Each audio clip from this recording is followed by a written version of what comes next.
Hello दोस्तों, हमारे YouTube channel में आप सभी का स्वागत है। तो दोस्तों, इस वीडियो में हम कुछ 6 पॉपुलर डिफेंस स्टॉक्स को डिस्कस करने वाले हैं, जिनके अंदर आज के दिन हमें काफ़ी गिरावटें देखने को मिली है। और देखो, सिर्फ डिफेंस सेक्टर के अंदर ही नहीं, लगभग सभी सेक्टर्स के अंदर आज के दिन हमें अच्छी खासी गिरावटें देखने को मिली है। लाइक यहाँ पर आप लोग देख सकते हो, निफ्टी बैंक -2% की गिरावट, निफ्टी ऑटो -2.88% की गिरावट, फिर निफ्टी फाइनेंशियल सर्विसेज लगभग 2.5% की गिरावट। इसी प्रकार से देख सकते हो FMCG, IT, media, metal, pharma, PSU bank, private bank, realty sector, सभी सेक्टर्स के अंदर आज के दिन हमें काफ़ी ज़्यादा गिरावटें देखने को मिली है। स्पेशली यहाँ पर हम रियल्टी सेक्टर की बात करें तो भाई साहब देख सकते हो, यहाँ पर -4.36% की गिरावट हुई है। एंड यहाँ पर अगर हम इंडाइसेज की बात करें तो देखो, आज के दिन लगभग सभी इंडाइसेज में हमें अच्छी खासी गिरावटें देखने को मिली है। मेन इंडेक्स निफ्टी 50 की बात करें तो -2.12% की गिरावट रही है। नेक्स्ट 50 के अंदर -2.38%, निफ्टी 100 -2.16%। फिर यहाँ पर हम मिड कैप 50 की बात करें तो -2.29%, मिड कैप 100 -2.21%, स्मॉल कैप 100 की बात करें तो -1.96%, स्मॉल कैप 50 की बात करें तो -1.92%।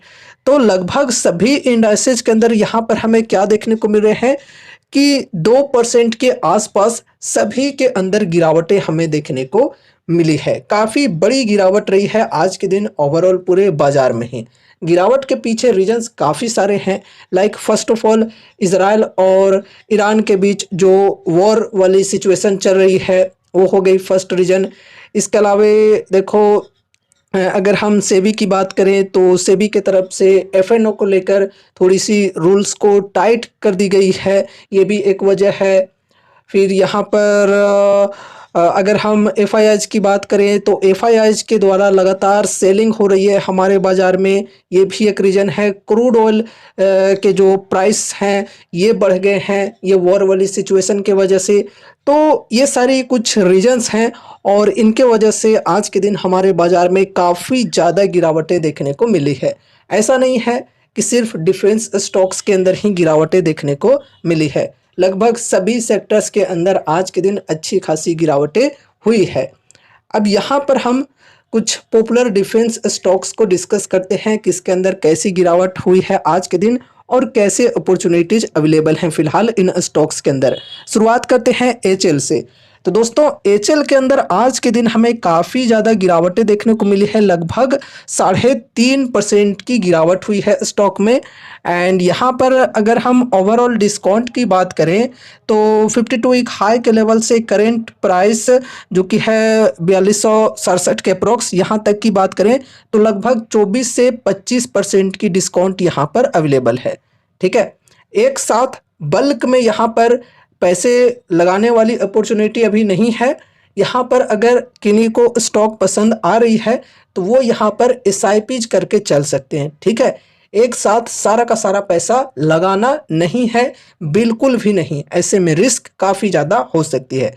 अब देखो गाइज, कोई इस प्रकार के भी लोग हो सकते हैं जिनको थोड़ा पेशेंस रखकर चलना होगा कि अभी थोड़ा और वेट कर लेते हैं एंड उसके बाद बाइंग स्टार्ट करेंगे, तो फिर आप वेट कर सकते हो। अगर और भी गिरावटें आगे चल कर रही तो फिर आपको अपॉर्चुनिटीज मिल जाएंगे। ठीक है, लेकिन अगर कोई इस टाइप के हैं कि नहीं, मैं मौके को गंवाना भी नहीं चाहता और सही प्राइसेज के साथ बाइंग भी करना चाहता हूं, तो वो यहाँ पर एसआईपीज का फॉर्मूला अप्लाई कर सकते हैं। ठीक है, अभी देखो, अगर स्टॉक के अंदर गिरावटें कंटिन्यू रहती है तो हमारी सपोर्ट होगी 4177 की एंड उसके बाद नेक्स्ट है 4000 की। ठीक है, एंड रेजिस्टेंस की बात करें तो रेजिस्टेंस है 4472 की एंड उसके बाद 4800 की। ठीक है, अब चलो आगे बढ़ते हैं, नेक्स्ट स्टॉक को डिस्कस करते हैं जो कि है भारत इलेक्ट्रॉनिक्स लिमिटेड।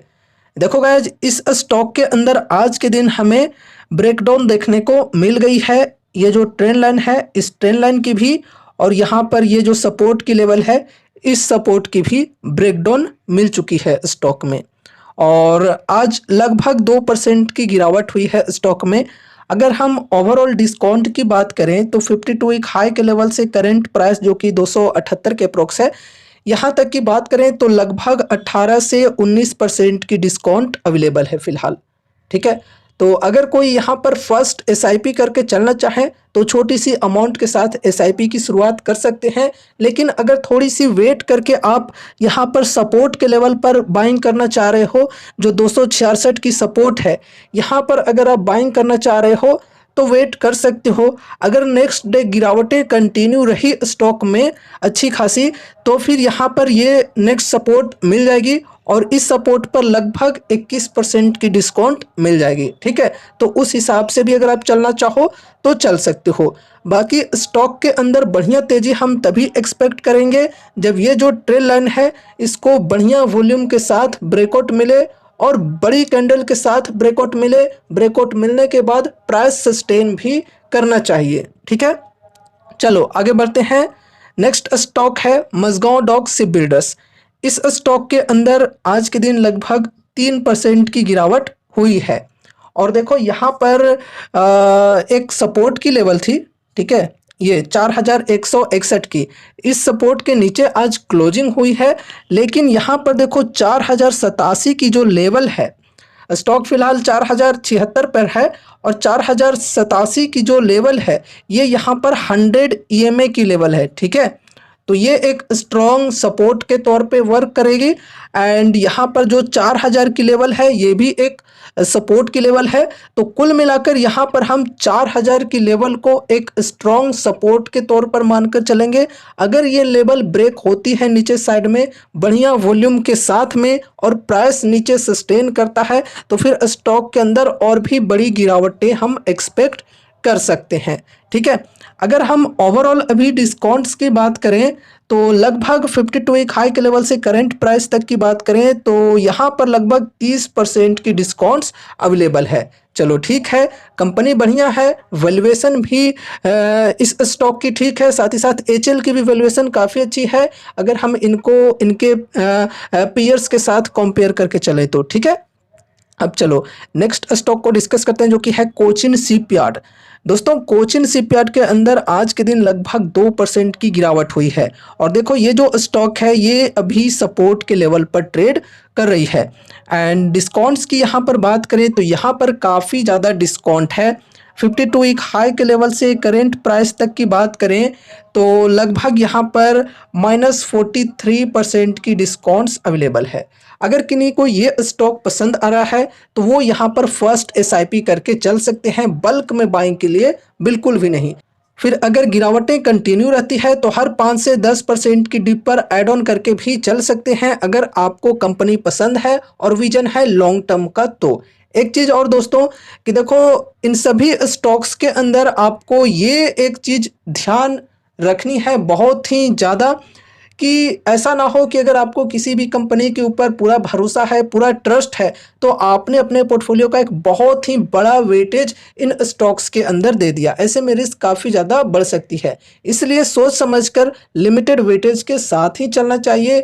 अगर आपको कोई भी स्टॉक के ऊपर बहुत ज़्यादा भरोसा है तो इसका मतलब ये नहीं कि आपने अपना सारा पैसा उसी स्टॉक के अंदर डाल दिया, तो इन चीज़ों को करने से बचना है। ठीक है, अब देखो स्टॉक के अंदर हम बढ़िया तेजी तभी एक्सपेक्ट कर सकते हैं जब ये ट्रेंड लाइन को ब्रेकआउट मिले बढ़िया वॉल्यूम के साथ में और प्राइस ब्रेकआउट मिलने के बाद ऊपर साइड में सस्टेन करे तब।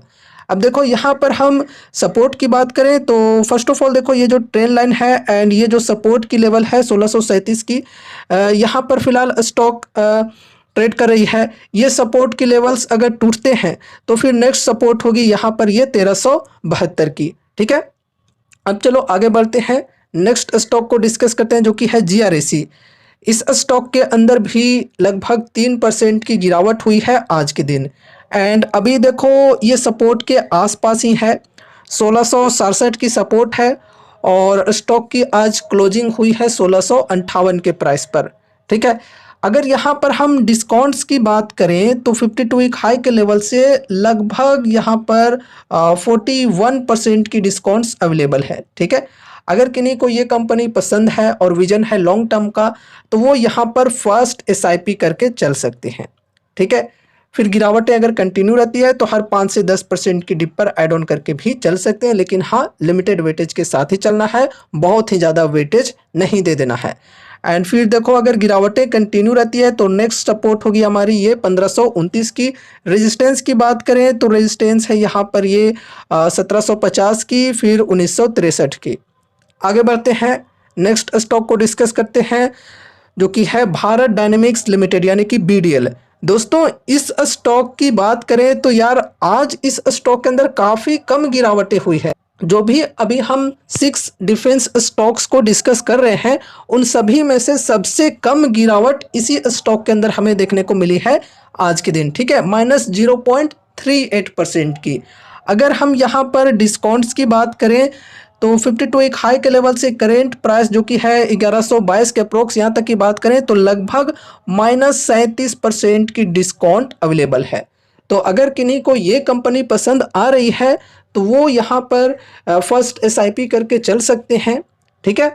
और फिर गिरावटें अगर कंटिन्यू रहती है स्टॉक में तो हर 5 से 10% की डिप पर ऐड ऑन करके चल सकते हैं, लेकिन हाँ लिमिटेड वेटेज के साथ ही चलना है, मैं आपको बार बार कह रहा हूँ। अब देखो अगर गिरावटें यहाँ पर हमें देखने को मिलती है आगे चलकर तो कौन कौन से सपोर्ट के लेवल्स हैं, तो देखो फर्स्ट तो यहाँ पर यह है 1096 की, उसके बाद है 1050 की, फिर है 948 की। रेजिस्टेंस की बात करें तो रेजिस्टेंस है 1223 और फिर 1355 की। तो ये सपोर्ट एंड रेजिस्टेंस के लेवल्स को ध्यान में रखकर चलना है, ठीक है। तो दोस्तों ये रही हमारी आज की वीडियो कुछ पॉपुलर डिफेंस स्टॉक्स के ऊपर, और इन स्टॉक्स के अंदर आज के दिन कैसी गिरावटें आई है वो हमने डिस्कस किया है, किस स्टॉक के अंदर कैसी अपॉर्चुनिटीज अवेलेबल है, सपोर्ट एंड रेजिस्टेंस के लेवल्स को हमने डिस्कस किया है। उम्मीद है कि इस वीडियो के माध्यम से आपको कुछ यूजफुल इन्फॉर्मेशंस मिलेंगे। तो वीडियो को लाइक करके चैनल को सब्सक्राइब कर देना और मिलते हैं अगले नए वीडियोज़ के साथ, तब तक के लिए बाय बाय।